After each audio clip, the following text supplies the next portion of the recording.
Bonjour à tous, je suis Gilles Béraud, je suis le délégué général du collectif Stop Exclusion Énergétique, pardon si je commence à bafouiller.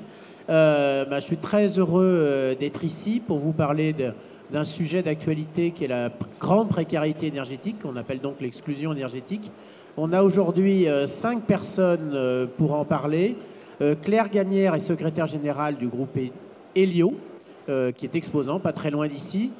Fabrice Guédiguian, est lui directeur national du développement de l'AFPA, donc on va parler de compétences et de formation, qui est aussi exposant pas très loin d'ici. Franck Billot a fondé et dirige le réseau Ecohabitat, qui intervient auprès des plus précaires. Vincent Legrand dirige l'Institut Négawatt et aussi Dorémy, et c'est à ce titre qu'il est là, qui est un spécialiste de la rénovation globale et performante. Tout à l'heure, vous avez peut-être eu l'occasion d'écouter l'architecte Philippe Madec qui soulignait l'importance que va prendre la rénovation. Et enfin, Alexandre Lagoguet dirige une association qui s'appelle les Compagnons Bâtisseurs, qui est même plus qu'une association, une fédération d'organisations locales. Je voulais d'abord remercier Batimat de nous avoir offert ce moment, cette conférence, et aussi l'espace qui est juste derrière en H39. On a un stand qui nous permettra peut-être de boire un café tout à l'heure si vous avez quelques minutes, et surtout de continuer la discussion. Tout de suite, quelques informations. Vous voyez, nous on est un collectif, ça se voit au niveau des logos présents. La particularité, c'est que pour changer d'échelle, on a la conviction qu'il faut être capable de travailler, de s'écouter, de partager les savoir-faire entre des associations de solidarité de terrain, des opérateurs comme ceux qui sont ici présents, des centres de formation, des entreprises. Elio est là, mais on a autour de la table aussi Enedis, GRDF, Saint-Gobain, Leroy Merlin, et aussi des agences comme le CEREMA et des collectivités locales. Enfin, là. Donc c'est parce qu'on est capable de travailler ensemble qu'on peut travailler à l'échelle. On s'est doté d'un scénario élaboré collectivement. Et l'ambition qu'on s'est donnée, c'est trouver les approches, les méthodes pour éradiquer la précarité énergétique.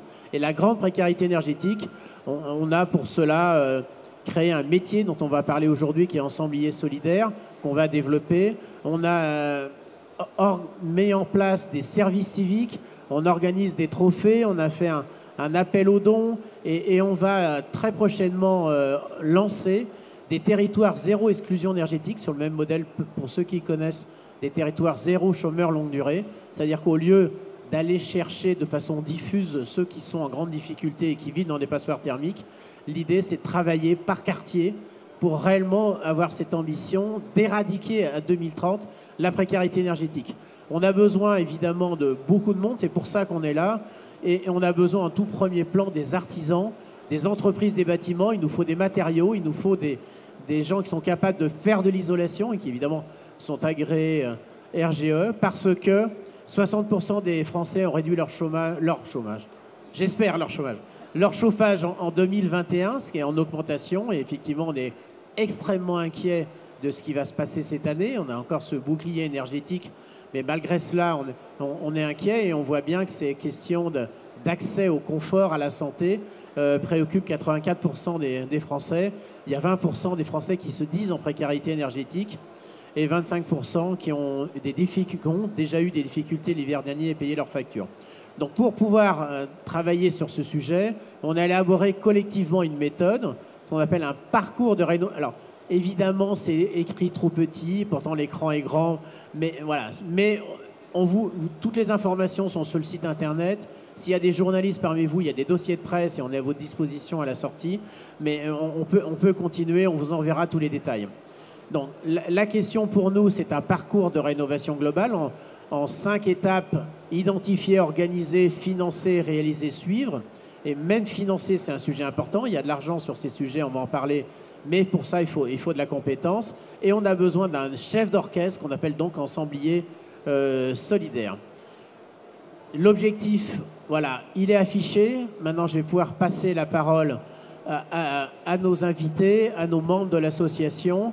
On a, rien que sur les propriétaires occupants, on a identifié qu'il y avait 500 000 personnes en grande précarité de vie, qui étaient propriétaires d'un logement et qui vivaient largement en dessous du seuil de pauvreté. On parle de 10 € par jour et par personne. Franck, réseau Ecohabitat, installé à Compiègne, qui maintenant, j'allais dire, irradie, en tout cas se diffuse en France. Un cas concret et comment c'est traité en 2 minutes. Eh bien, bonsoir. Je peux parler de la situation de Philippe et Lydiane, un couple de 62 ans et 59 ans, qui n'ont pas d'ordinateur, qui vivent dans un logement alors très dégradé, qui est une passoire énergétique et un logement insalubre, qui vit avec moins de 10 € par jour et par personne, qui ont des problèmes de santé, souffle au cœur pour Philippe et Lydiane qui a perdu un œil, qui n'a pas d'invalidité en fait reconnue, et qui n'imagine pas que c'est possible aujourd'hui, avec de toutes petites ressources, pouvoir aller chercher 70 000 € de financement pour pouvoir faire des travaux. Parce que quand on est complètement isolé dans son logement très dégradé, qu'on n'y comprend rien au travers de tous les dispositifs d'aide qui existent, et il y en a beaucoup, et tant mieux, il y a de l'argent, le problème c'est que c'est compliqué à aller chercher, et qu'en plus il faut aller chercher des entreprises du bâtiment qui ont un jargon quand même assez technique. Et bien pour ces personnes, imaginez que c'est possible de faire 70 000 € de travaux, c'est compliqué. Surtout, en plus, avant de faire les travaux, il faut trouver un relogement, il faut associer le voisin parce qu'il y a un mur mitoyen, il faut trouver une solution pour le chien à garder, etc., etc. Donc le trait social peut poser un problème à un certain nombre d'artisans. Le micro, essaye le micro à nouveau. Non, il faut changer de micro, alors il y a peut-être des problèmes de pile tout simplement. Je parle trop vite en fait, c'est pour ça. Voilà, mais alors on est très court en temps, on est nombreux, mais on voulait vous donner vraiment un panorama complet. Comment on rentre? Comment on identifie? Comment ça se passe? Alors en fait, pour convaincre Philippe et Lydiane, il a fallu en fait associer un tiers de confiance, une personne qui connaît très bien cette famille, qu'on appelle aussi un bénévole du Secours catholique, et qui a pu convaincre Philippe et Lydiane que c'était possible de faire rentrer des gens qui allaient pouvoir les aider à aller chercher les financements, qui allaient faire le tiers de confiance avec des entreprises, pour pouvoir rassurer aussi les entreprises ainsi que le couple sur le fait qu'on pouvait trouver des solutions. Secours catholique, mais ça peut être le CCAS, ça peut être tout. Mais on a besoin de quelqu'un qui crée le lien, qui crée la confiance, puisque c'est difficile de rentrer chez ces gens, parce qu'il y a la honte, parce que c'est difficile. Vincent Legrand, on connaît Dorémy, enfin j'espère que vous connaissez Dorémy et l'Institut des Gawat. La question, c'est celle de l'ambition. Donc on parle de rénovation globale et performante, un peu aussi quand même des rénovations écologiques, parce qu'on aime bien les matériaux qui sont plutôt bons pour la planète comme pour les gens. Quelle est la définition de la rénovation globale et comment ça se passe avec les plus grands précaires? Je leur ai donné 2 minutes, en réalité, on a un peu plus de temps, rassure-toi. Ouf. Bonjour à tous. Pour ceux qui ne connaîtraient pas Dorémy, donc c'est une entreprise solidaire d'utilité sociale qui vise à rendre accessible à tous la rénovation performante. Alors qu'est-ce qu'on appelle rénovation performante? On a depuis l'année dernière une définition légale, donc c'est assez récent. Si je veux simplifier, en fait, c'est une rénovation qui nous permet d'aller à une classe énergétique A ou B. C'est-à-dire que vous rénovez dans votre maison, admettons, la toiture, vous isolez la toiture, vous isolez les murs, le sol, quand c'est possible, vous changez les menuiseries, les portes, donc les portes et fenêtres, vous changez de ventilation, vous changez de chauffage pour mettre des systèmes performants. Ce sont ces 6 postes de travaux que vous effectuez en fait dans une rénovation performante. Ce qu'il faut voir, c'est qu'une rénovation performante, quand vous partez d'une passoire énergétique, une rénovation performante vous permet de diviser par 4, 6 ou 8 les factures de chauffage. Et ça, c'est pas du théorique, c'est du constaté. Hein, très concrètement, il y a plusieurs rapports ces derniers temps qui ont montré ça. Notamment Perfinmine, donc un rapport d'Effinergie qui a montré qu'en France, on sait aujourd'hui faire ce type de rénovation. Par contre, ces rénovations-là, il faut les coordonner. Ce qu'on voit en fait sur le terrain aujourd'hui, et ça c'est une vraie préoccupation pour nous, c'est qu'on ne fait pas vraiment des rénovations énergétiques aujourd'hui. On fait des travaux de maintenance, des travaux d'entretien. On change parfois des chaudières, on change parfois des menuiseries, des fenêtres, mais on ne travaille pas globalement sur la maison. Et donc, une rénovation complète et performante, une rénovation globale, c'est une coordination de ces 6 postes de travaux pour effondrer la facture. Aujourd'hui, on sait le faire chez des ménages aisés, évidemment. On sait le faire chez des ménages modestes ou très modestes, à partir du moment où ils ne sont pas trop précaires. Ça, on le voit à côté d'Aurémy. À partir du moment où les gens payent encore leur facture de chauffage et se chauffent encore à un niveau, on va dire, confortable, on sait aller chercher les mécanismes financiers, les artisans, pour faire ces travaux. La difficulté, c'est d'aller chez les ménages en grande précarité, où là, on a encore une étape supplémentaire, un accompagnement social renforcé à faire. Par contre, et je voudrais terminer là-dessus, ces rénovations, elles ne peuvent se faire que si on a des professionnels bien formés. Et ça, c'est un vrai défi pour nous. C'est-à-dire qu'aujourd'hui, on a formé quelques centaines d'artisans en France, quelques centaines de groupements d'artisans qui sont capables d'intervenir sur les chantiers en faisant de la performance. Mais aujourd'hui, il en faudrait des dizaines de milliers. Et donc tout l'enjeu dans les mois et les années qui viennent, c'est prioritairement et rapidement de faire monter en puissance ces groupements d'artisans pour qu'ils sachent faire ces travaux, coordonnés, optimisés, à coût maîtrisé, en faveur de l'ensemble de ces ménages. Merci, on va y revenir.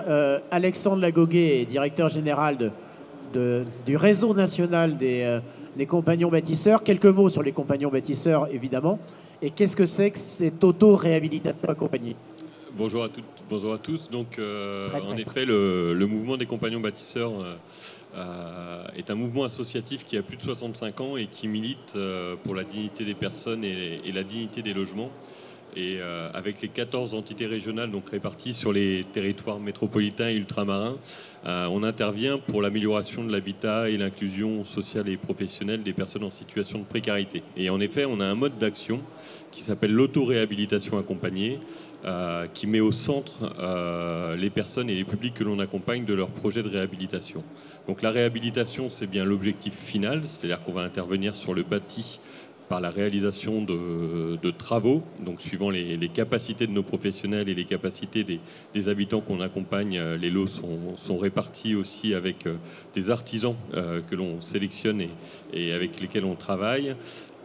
Auto, c'est bien les habitants qui réalisent eux-mêmes les travaux et qui sont également à l'origine de l'élaboration du programme de travaux et de réhabilitation. Et ça, c'est important puisqu'il y a toute une dynamique du coup globale et long terme pour l'appropriation du logement et l'habiter par la suite. Et enfin, accompagner avec un double objectif. Le premier, c'est la sécurisation de l'intervention de l'habitant. On a des professionnels du coup compétents et formés qui accompagnent les habitants dans la réalisation des travaux. Et le deuxième objectif, c'est l'entraide, puisque sur le chantier, des volontaires en service civique, en corps européen de solidarité, mais aussi des bénévoles interviennent avec les habitants du coup pour accompagner à la réalisation des travaux. Et vous l'avez compris, hein, l'objectif en tout cas des compagnons bâtisseurs, c'est bien de renforcer la capacité d'agir individuelle et collective des habitants. Merci. Claire Gagnère, comment un spécialiste global de l'efficacité énergétique des bâtiments, parce que même si notre sujet aujourd'hui c'est l'habitat, vous n'intervenez pas que sur l'habitat chez Elio, comment vous voyez cette question de la grande précarité ? Alors nous, effectivement, on accompagne tous les ménages dans des projets de rénovation énergétique en les mettant en relation avec des entreprises de travaux que l'on sélectionne aussi. Hein, c'est un sujet que vous avez évoqué, c'est des entreprises de travaux qui ont les compétences pour faire ces types de travaux de rénovation énergétique. Et dans le cadre de la grande précarité énergétique, nous, on a ce souci dont a parlé Franck tout à l'heure, c'est d'identifier les ménages en précarité énergétique. Donc grâce à Stop Exclusion Énergétique, on arrive à les identifier et on est là pour leur proposer le financement pour les accompagner dans ce fameux reste à charge qui aujourd'hui est un souci pour ces ménages, puisque même s'il y a énormément de prise en charge grâce aux aides qui permettent de réduire la facture des travaux, il reste toujours une somme qui peut paraître effectivement conséquente pour ces ménages. Et donc, on essaye de trouver les meilleurs mécanismes. Et on a également fait des opérations avec le réseau Ecohabitat où Elio a pris en charge 13 familles dans le cadre de leurs travaux de rénovation énergétique. Donc nous, notre mission, une de nos missions, c'est effectivement, grâce à l'identification de ces ménages en grande précarité, c'est de les accompagner dans les meilleurs travaux de rénovation énergétique et dans le financement de ces travaux de rénovation. Merci. Alors, avant de passer la parole à Fabrice, est-ce que, Franck, tu peux définir ce qu'est un ensemblier solidaire ? Alors, c'est la composition de 3 personnes, le tiers de confiance pour identifier. C'est le rôle d'un accompagnement social, l'ouverture des droits, déminer en fait toutes les problématiques sociales avant que la personne puisse rentrer dans un programme de travaux. Donc, accompagnement social et un coordinateur technique qui, lui, va plutôt s'occuper de la partie maison, matériaux, programme de travaux et l'articulation avec l'ensemble des artisans qui vont pouvoir intervenir sur le chantier. Alors, Fabrice, est-ce qu'on peut réellement considérer que c'est un métier aujourd'hui ? Nous, on a mis en place une formation pour 10 personnes sur 25 chantiers, s'appuyant sur les compétences de tous les gens autour de la table et de l'ensemble de nos membres. Maintenant, on a besoin, on a fait un calcul avec un cabinet de conseil qui nous a dit, si vous voulez éradiquer ne serait-ce que les 500 000, en tout cas les 500 000 passoires thermiques habitées par des propriétaires pauvres, il nous faut 11 000 ensembliers solidaires. Comment on passe à l'échelle d'un nouveau métier ? Alors, déjà, pour répondre à ta première question, si ce n'est pas un métier, c'est en tout cas un ensemble de compétences. Tu viens d'en définir 3 et une activité qui se dessine. Donc, je ne sais pas si c'est un métier. En tout cas, on ne voit pas pourquoi ça ne serait pas un métier, puisqu'on en voit toute l'utilité. Et le travail qu'on conduit aujourd'hui prouve cette utilité, qui est bien plus qu'une utilité, puisque c'est une utilité sociale et qui du coup justifie aussi tout notre engagement dans le sujet. Donc, former 11 000 personnes, je rappelle que chaque année, l'AFPA forme près de 150 000 personnes, on accompagne 200 000 personnes et on forme 33 000 personnes chaque année dans les métiers du bâtiment et des travaux publics. Ça signifie qu'on a la capacité à l'AFPA, avec nos 116 centres, en étant très proche du territoire, de pouvoir déployer des actions d'une manière homogène sur tout le territoire, c'est-à-dire massive, mais tout en étant au plus près des territoires et au plus près des besoins. Le deuxième sujet, je crois que quand on forme 33 000 personnes, surtout quand on parle de polycompétences du métier, et tu le rappelais à l'instant, dès lors qu'on forme 33 000 personnes, il y a aussi beaucoup de personnes qui sont en reconversion. On parlait de volontariat, on parlait de bénévolat, peut-être qu'on devrait parler de volontariat, et dans les volontaires qui se présentent, on ne peut pas ne pas imaginer qu'il n'y aura pas des professionnels déjà aussi du bâtiment qui, à un moment dans leur vie, voudront s'engager. Et la même chose pour des travailleurs sociaux qui auront besoin de la compétence bâtiment et qui vont aller chercher cette compétence. Donc, fabriquer une certification, un titre professionnel qui soit composé de plusieurs blocs de compétences. Heureusement, aujourd'hui, on ne lit plus les métiers d'une manière verticale, mais bien horizontale. Cela peut permettre à des personnes aussi de construire leur parcours professionnel pour devenir ensembliers solidaires. Merci. Est-ce qu'on peut, Vincent, aller un peu plus loin ? Tu parlais tout à l'heure des artisans. Évidemment, tout le monde dit qu'on manque d'artisans. Est-ce que les artisans ont une difficulté à aller chez les gens en grande précarité et même une difficulté justement à aller dans cette dentelle, dans cette complexité de la rénovation globale ? Alors, vu de la rénovation performante, les artisans ont du mal à aller chez tous les ménages parce que la rénovation performante aujourd'hui n'est pas connue. Qui en France est prêt à mettre 70 000 euros d'investissement dans une rénovation énergétique ? A priori, pas grand monde si on le présente comme ça. Parce qu'on ne sait pas combien ça peut rapporter d'un point de vue baisse des consommations énergétiques. On ne sait pas combien on peut aller chercher du point de vue des aides et des prêts. Et en fait, quand on regarde en détail, on se rend compte qu'on a aujourd'hui, alors pas dans tous les cas, hein, je mentirais si je disais ça, mais on a aujourd'hui la possibilité de transformer des factures de chauffage donc des grosses factures de chauffage, 2 000, 2 500 euros, voire plus par an, en toutes petites factures de chauffage, 400, 450, 500 euros de facture de chauffage par an, Donc on effondre véritablement la facture de chauffage, plus une mensualité de prêt, dont l'objectif est qu'elle permette aux ménages de baisser ses charges. Alors c'est un peu théorique expliqué comme ça, mais en gros, ça veut dire que si on est capable de mettre 60 000 euros, on passe de 3 000 à 500 euros, et si on rembourse 1 000 euros, on voit bien c'est de cet ordre-là? Alors, on sera plus près si on a 3 000 au démarrage, on risque d'être plutôt à 2005 ou 2007 ou 2008 après. Travaux par an, euros par an. Donc le pouvoir d'achat qui est gagné par le ménage, il n'est pas de l'ordre de plusieurs milliers d'euros par an forcément, il est plutôt de l'ordre de quelques dizaines ou quelques centaines. Sauf après 6 ou 7 ans. Alors effectivement, une fois qu'on a fini de rembourser le prêt, là c'est tout bénef. Et c'est ça qui est important à regarder.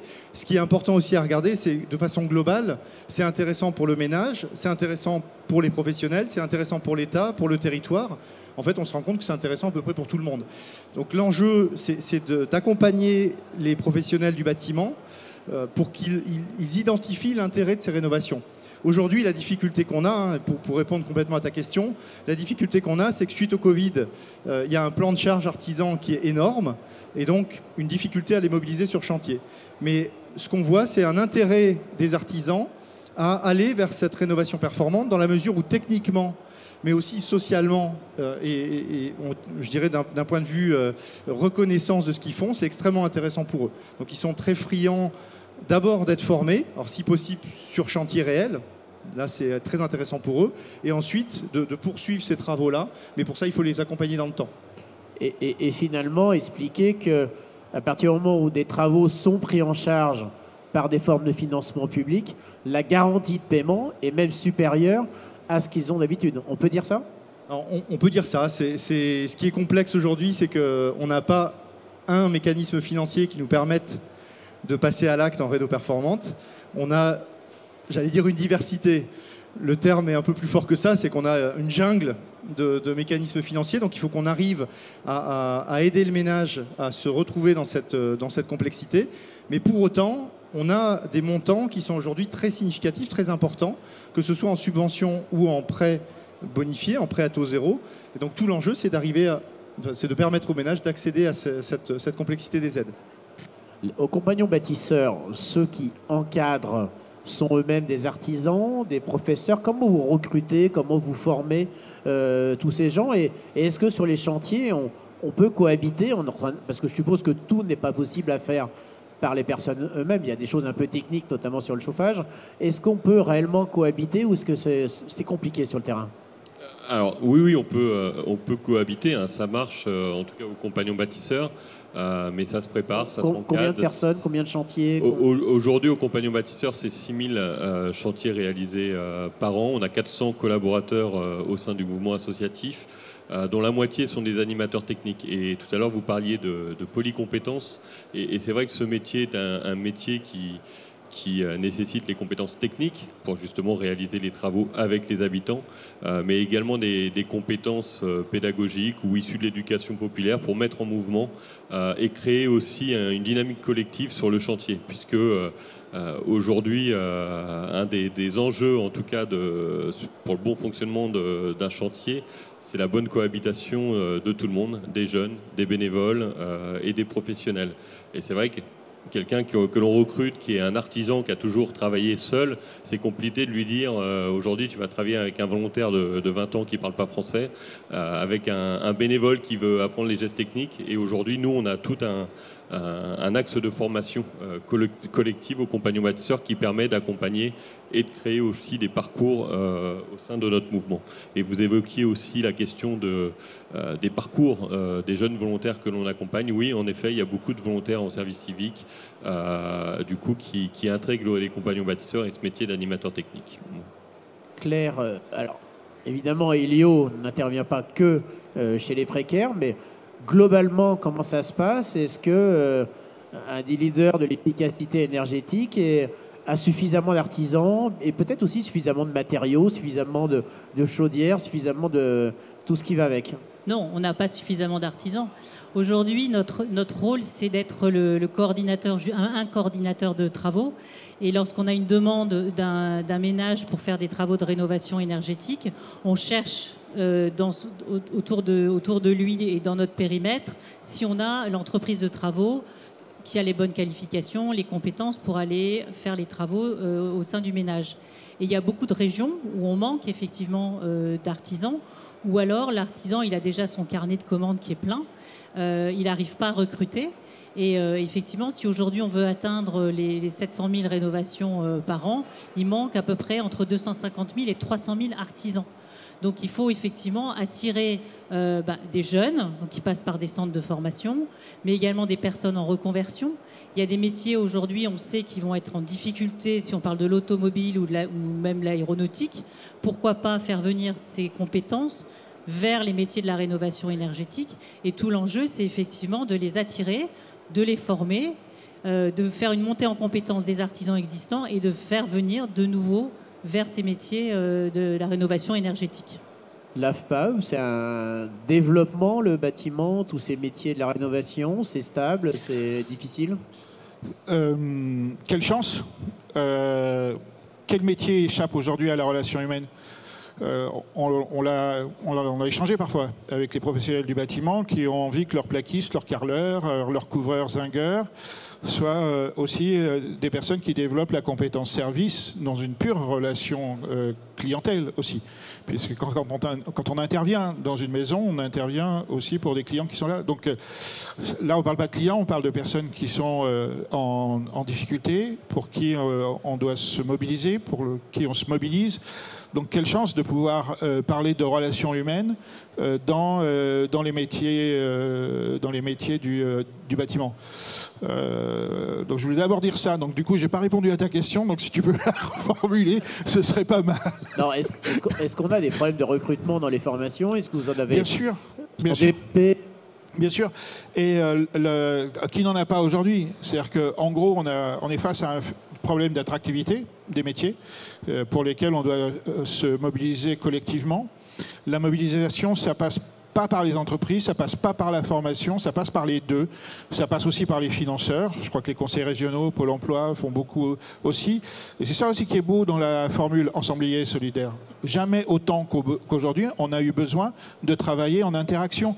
Mais travailler ensemble, ça ne se décrète pas. Il faut créer les conditions pour qu'on puisse travailler ensemble, notamment sur les sujets d'attractivité. Et là, on a aussi un argument pour fabriquer de l'attractivité pour les métiers du bâtiment. Une anecdote, on a un formateur maçon qui accueille ses stagiaires en leur disant vous voyez, je vais vous faire le tour du quartier. Cette maison, je l'ai construite il y a à peu près 20 ans, cette maison il y a 10 ans, etc. Et en gros, je suis un fabricant de bonheur. C'est-à-dire qu'en gros, c'est quoi être professionnel du bâtiment? C'est permettre à des gens de pouvoir vivre heureux dans leur logement, quel qu'il soit, et de réaliser une vie dans la vie qu'ils ont envie de vivre dans leur bâtiment. Voilà. Donc je pense qu'à travers ça, se poser la question du sens de ce que ça veut dire être un professionnel du bâtiment aujourd'hui, quelque part, avec Ensemblier Solidaire, on a une belle occasion de le faire. Sur cette question de transformation des personnes après les travaux, Franck, je crois qu'il y a quelques histoires, parce que au-delà d'avoir froid, c'est directement des questions de santé, c'est aussi des questions d'emploi, de résultats scolaires. J'aime bien dire quand on fait une rénovation, une isolation thermique par l'extérieur et qu'on fait un changement de façade, je vous assure, on change la façade des maisons, mais on change aussi la façade des visages des personnes. Alors c'est vrai chez les dames qui vont chez le coiffeur et qui se maquillent, mais on a vu aussi des messieurs qui allaient chez le coiffeur, qui retrouvaient en fait un parcours d'emploi parce que le logement était juste devenu digne, vivable, qu'il permettait de reconstruire des liens familiaux, de voisinage, de famille, que des gamins nous ont dit même parfois. Enfin, j'habite plus dans une maison de pauvres parce que je peux recevoir mes copains le mercredi pour mon anniversaire. Donc, on voit bien que la question du logement, c'est pas qu'un problème technique, c'est aussi un problème, un enjeu en fait social et environnemental dans lequel en fait tout le monde peut s'y retrouver, des artisans pour avoir de l'activité, et 500 000 passoires, c'est un formidable j'allais dire, marché aujourd'hui pour de la rénovation. C'est du boulot, donc c'est aussi du boulot que des gens peuvent accéder en se formant à des métiers nouveaux, et c'est un formidable enjeu social, parce que si on répond en fait en premier lieu à ces propriétaires qui vivent dans des logements insalubres, on recrée aussi, je pense, de la citoyenneté, de la confiance entre des gens qui habitent dans ces logements avec les collectivités et avec des entreprises. Merci. Peut-être vous avez des questions, des remarques. Est-ce que quelqu'un veut intervenir? Non. Alors, voilà.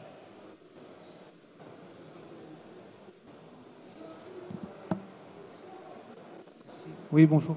Voilà, vous avez, c'est surtout une question pour Dorémy, enfin c'est vous qui en avez parlé, c'est pas uniquement la question pour vous. Vous avez parlé du coût associé à la rénovation d'une maison, donc vous avez évoqué 60-70 000 euros. Et après, vous avez pas mal parlé, et là vous avez été rejoint par vos collègues, sur le problème d'identifier et de trouver les ressources compétentes. Vous diriez aujourd'hui, quel est le facteur limitant? Vous avez plutôt du mal à trouver des gens qui sont prêts à franchir le pas, et donc de passer le temps nécessaire pour mobiliser les aides, etc., de façon à pouvoir se lancer dans leur projet? Ou bien, est-ce que c'est ça qui est le plus difficile? Ou bien, est-ce que finalement, ce qui pêche aujourd'hui, c'est simplement les compétences pour rénover avec la qualité nécessaire pour atteindre les objectifs qui sont visés? Alors, je dirais... Je ne sais pas si on sera tous d'accord autour de la table, mais je vous dirais... Et les autres ont le droit de réagir. Je vous dirais les deux et encore autre chose. Je m'explique. En fait, si vous voulez massifier cette rénovation, permettre de rendre accessible au plus grand nombre la rénovation performante, il vous faut lever 3 grands freins aujourd'hui.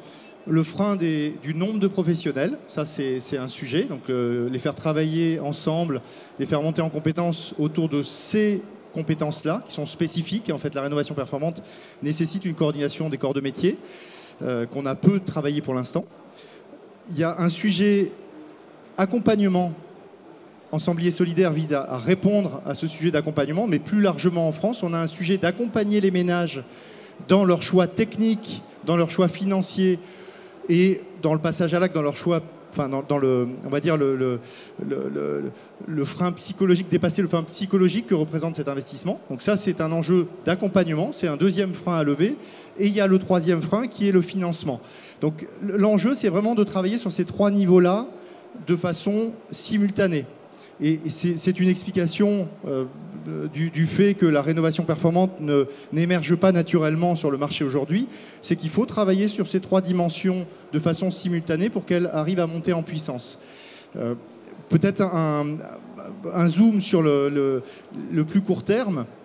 Aujourd'hui, si on a un mécanisme financier parfait et des capacités d'accompagnement parfaites, on trouvera des artisans pour commencer à faire.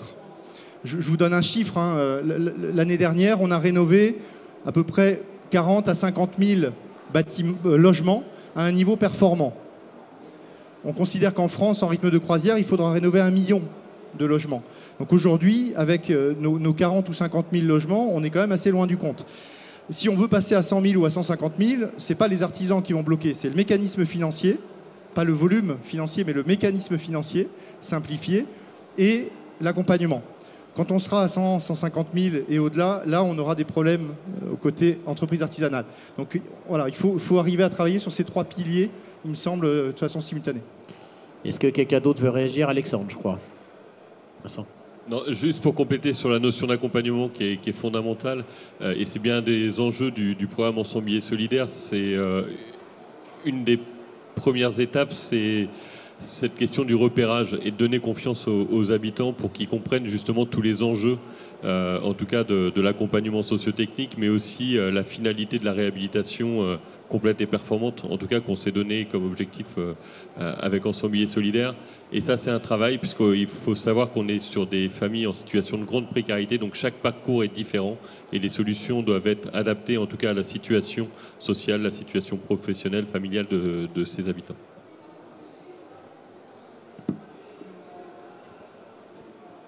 c'était pas exactement une question, mais un message d'encouragement. Laetitia Lemoigne, on est partenaire des compagnons bâtisseurs. Et voilà, je voulais vous dire que je trouve que votre dynamisme, il n'a pas faibli depuis la convention que vous avez faite à Rennes. Moi, je trouve vraiment très fort aussi que vous arriviez à faire des sortes de partenariats entre associations pour aller plus loin. Je trouve ça vraiment chouette. Là, il n'y a plus de concurrence qui existe.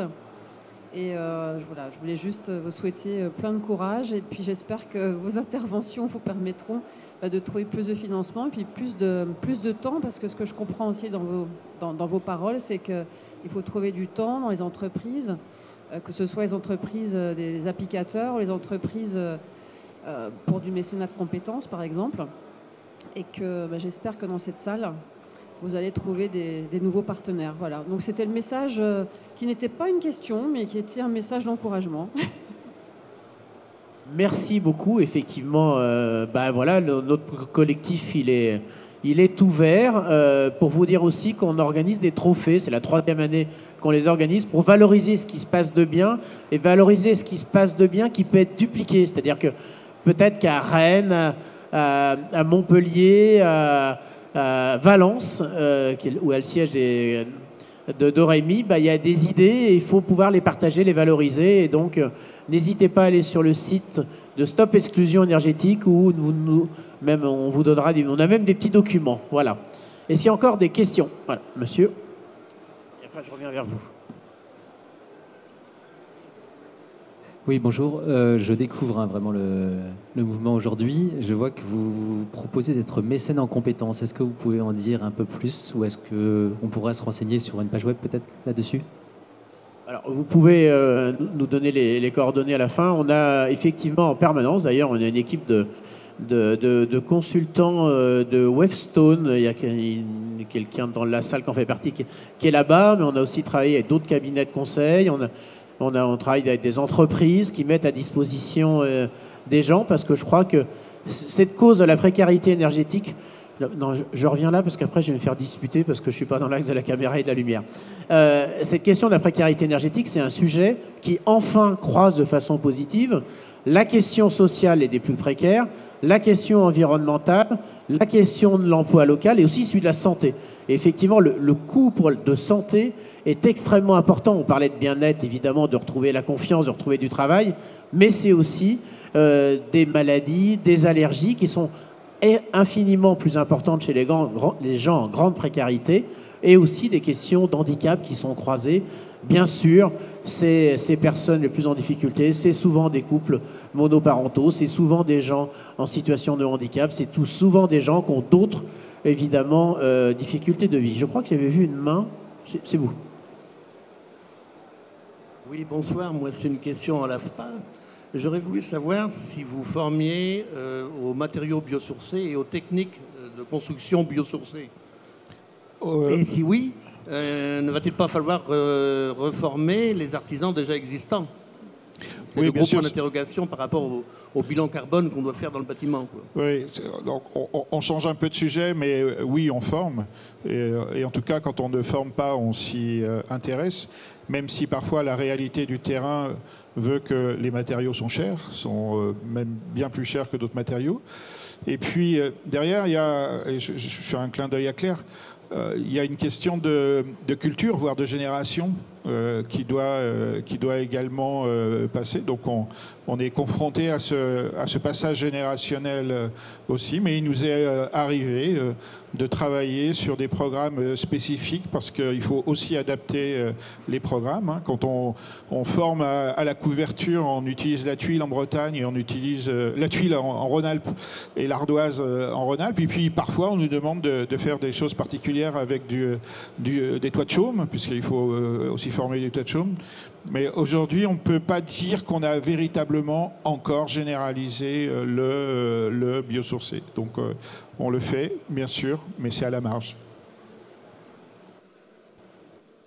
Oui, bonjour. J'avais une question au sujet de l'usage. Comment est-ce que vous intégrez la question de l'usage, de l'organisation des espaces dans vos projets de rénovation, puisque qui dit précarité dit logement potentiellement exigu, insalubre.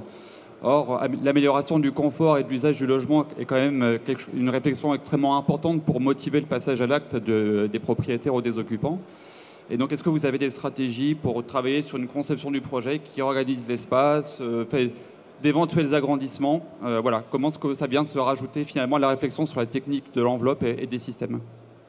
Quand on parle du coup, en effet, de précarité énergétique et de passoires, notre expérience montre qu'on doit traiter en même temps le problème d'insalubrité. Et c'est vrai qu'on n'a pas évoqué aussi la question du maintien à domicile ou de l'autonomie en fait dans le logement, parce que vous le savez, la population est vieillissante et il y aura bientôt plus d'espace beaucoup dans les EHPAD. Il faudra bien en fait améliorer en fait les logements pour permettre à nos seniors de rester dans leur logement. Donc c'est quelque chose qu'on intègre et pour lesquels parfois il faut faire un peu bouger les travailleurs sociaux, les ergothérapeutes pour pouvoir intervenir dans les programmes de travaux. Mais on a tout intérêt, quand on parle de rénovation globale et performante, de parler de projet global et performant pour tenir compte en effet du vieillissement des populations. On parlait du coût de santé tout à l'heure.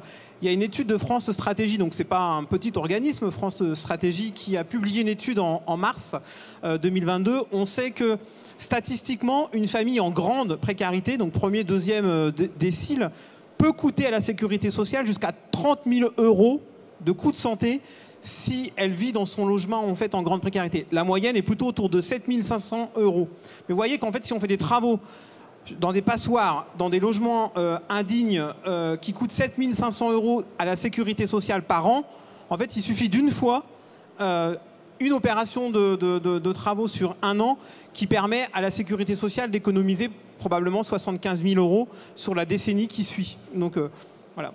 Alors on est tout près de la fin, ça va très très très très vite. Je vais demander un petit tour de table rapide, on va commencer par Alexandre. C'est quoi la priorité pour changer d'échelle, pour accélérer là? Notre sujet, c'est pas de démontrer qu'on a chacun un cas fantastique, mais de montrer qu'on peut arriver, et c'est pour ça effectivement, comme vous le soulignez madame, qu'on est ensemble, comment on peut enclencher le changement d'échelle. Très vite, mais vous l'avez un peu dit tout à l'heure, c'est la question de l'alliance, de coopérer du coup entre les différents acteurs pour mettre nos expériences, nos compétences aussi au service de ces projets-là. Donc projets d'utilité sociale qui doivent s'adapter au territoire, s'adapter aux personnes. Et je pense qu'aujourd'hui, l'exemple d'Ensemblier Solidaire et de ce programme et de l'alliance que l'on a créée va permettre en tout cas d'aller plus loin et de changer d'échelle. Vincent Legrand, Dorémy, Institut Négawatt. Eh ben, j'insiste sur cette partie-là, je plus sois, comme on dit en informatique. On a besoin je pense que chacun autour de la table s'est posé la question de comment je peux faire avancer les choses. Côté Dorémy, on a créé des formations sur chantier avec des formateurs experts, une soixantaine, 300 accompagnants. Enfin, on a créé des briques. On n'a pas la force de frappe de l'AFPA pour les diffuser, mais peut-être un jour. On peut faire des liens. Mais la collaboration est potentiellement là. C'est exactement ça, c'est arriver à travailler ensemble sur la montée en compétences, sur le financement, sur l'accompagnement. Et donc on a, je pense, des apports respectifs qui sont extrêmement importants pour ça. Donc Claire Gagnère, secrétaire générale du groupe Helio.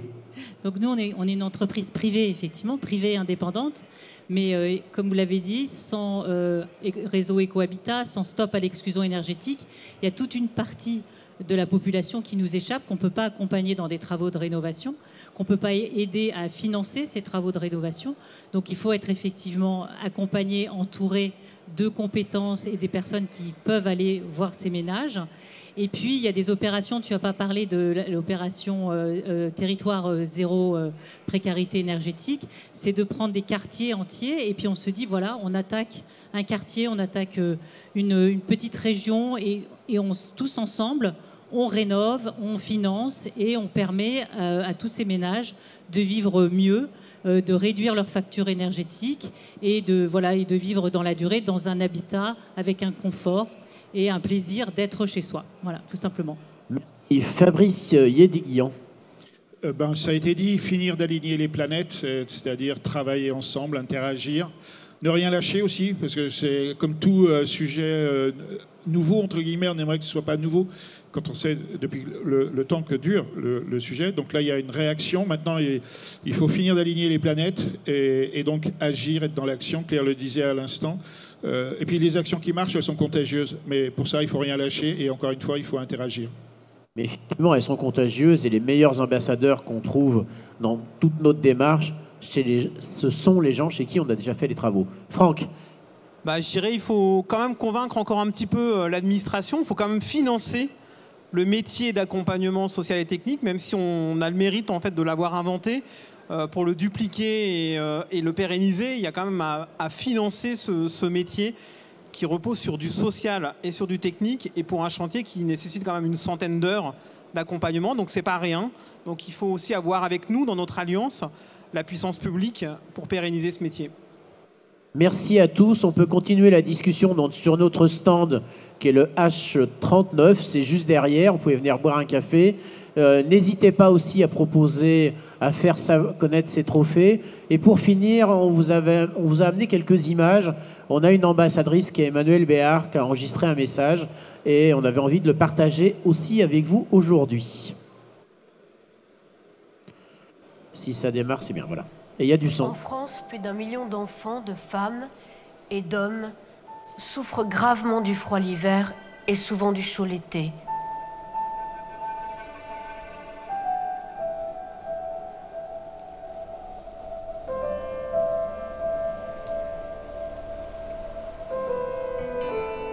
Ils ont un toit, mais ils sont mal logés. Une précarité que l'on ne voit pas. Derrière ces portes fermées, ces façades anonymes, les appartements, les maisons sont de vraies passoires énergétiques où il fait presque aussi froid que dehors et où la vie devient souvent insupportable.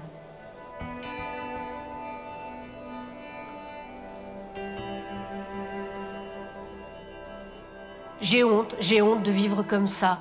J'ai honte de faire vivre ça à mes enfants, disent-ils. Plus inquiétant encore, c'est aussi la santé de ces habitants qui est touchée. Allergies chez les enfants, maladies à répétition aussi pour les plus grands et impossibilité pour les plus âgés de vieillir sereinement. Beaucoup se sentent dans l'impasse face à des coûts de travaux qui peuvent atteindre des dizaines de milliers d'euros. Mais aujourd'hui, des solutions existent. Des financements disponibles grâce à l'État, aux collectivités, aux ONG, aux fondations, qui permettent, même aux plus modestes, de réaliser les travaux nécessaires pour vivre enfin dans un logement décent, confortable et meilleur pour l'environnement. Mais souvent, ces aides ne suffisent pas. Il manque ce 10%, ce reste à charge, impossible à trouver pour ceux qui n'ont pas accès au crédit. Ensemble, nous pouvons aider des dizaines de milliers de personnes à faire que cet hiver soit le dernier qui les exclut d'une vie digne. Faites un don. Rendez-vous sur stopexclusionénergétique.org. Merci encore à Batimat, surtout à Guillaume Loiseau, et passez un très très bon salon.